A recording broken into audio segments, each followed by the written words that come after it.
So, I've had this dropped in the mail. This is my film Snuffology. It's a feature I made many years ago, well, quite a few years ago. Scum Video have released this. This is a cool Blu-ray edition.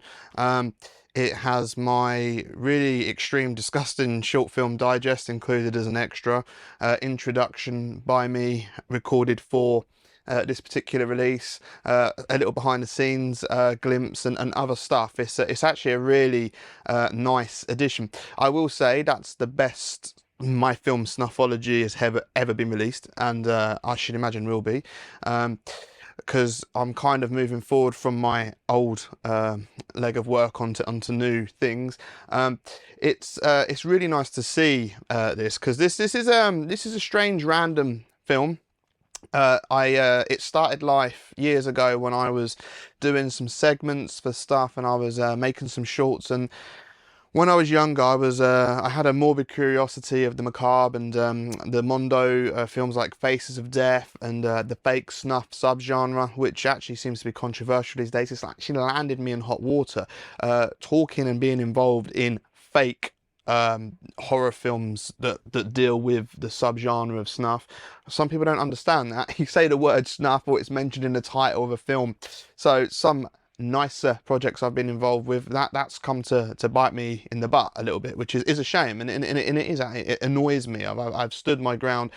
A little bit of a rant, because you know there is some really well respected mainstream filmmakers that have done some very controversial and interesting films which are now studied in film studies in educational centres, yet some of those films contain content that even I raise my eyebrows about.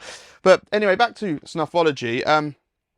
The film is like an anthology, so it's a feature film with a central character played by the wonderful Casby, who I love working with. I'm actually editing Eileen Daly's feature film at the moment that I shot, and I'm doing a Jason Impey cut to hopefully do the festival rounds, which Kaz, the lovely Kaz, was in, so it was great to work with her again last year and team back up with her after all this time.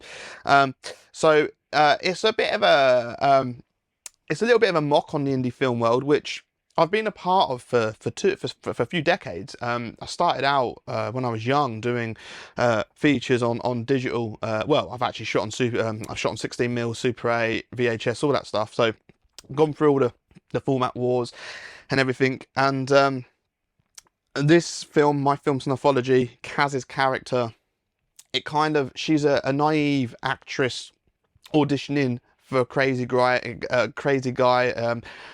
Behind the camera you hear the voice, which is mine, almost like my persona I created, Jack Hess, from my early days of film, like Homemade. I played Jack Hess in Homemade, which is another feature of mine that deals with a filmmaker losing the plot, stressed out with the industry, and resulting into snuff. This is a bit of a continuation of me exploring that theme, and it's almost like a cautionary tale to be careful who you're working with and what you're applying for, and how you can be mistreated in the industry and, you know, taken advantage of, and to extreme. It's an extreme example.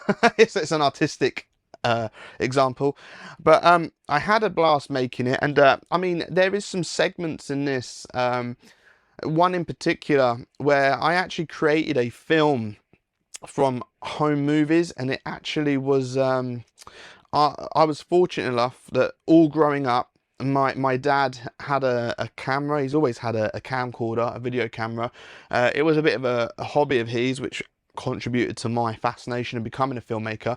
But he recorded a lot of family videos, me growing up, so I had access to an archive of material from literally the day I was born all the way up to my life, all my life. And so I was able to create a kind of film that followed me playing Jack Hess growing up. And so all the footage is me, and it's all family home footage, and I was able to kind of edit it together, mixed in with a fake snuff sequence I'd shot to show this Jack Hess growing up, and how it went wrong, and how the cracks showed, and him becoming a desperate filmmaker who couldn't make it, so resulting into something so drastic to shock and stand out.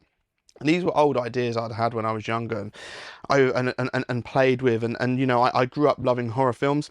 It's a big part of who I am and what made me into the filmmaker that I am, and I'll always have a soft spot for horror. So it was nice to delve. As I say, this was several years ago this was created, and you know, it was created over a few year period with all the different segments and parts that came together. I'm really happy with what Scum Video have done with this, but I will say it's been a battle the last few years sorting stuff out regarding my films. It's great to see this arrive, and they've I will say Scum Video have done a nice top job on everything. The menu is fantastic on this. The artwork is great. Everything. I'm really pleased with how that turned out. So I wanted to yeah, just talk a bit about Snuffology, because it's probably a bit of a lesser known film of mine. I've made films that have kind of overshadowed that around the same sort of time, so I never really got its time to shine, so to speak. It kind of got a little bit lost, and I'm a big physical media collector, and I love physical media. I understand the digital era, and I have many films on digital, and it's great to reach an audience on that, and I know it's easier to get work out there and reach a bigger audience, but it's lovely to see something I can hold in my hand. I will always be a physical media collector. I love collecting, and as a filmmaker, it's absolutely amazing to see your film on physical media that I can put in my collection with my other horror films, which probably, you know, a lot better than mine, but it's yeah, and Blu-ray as well, because, you know, I don't mind DVD, but Blu-ray is a big upgrade. Anyway, I will be back shortly, I believe, because I have another cool DVD on the way of a film I've made, so hopefully that'll be here within the next few weeks, so keep an eye out on that one. Till next time.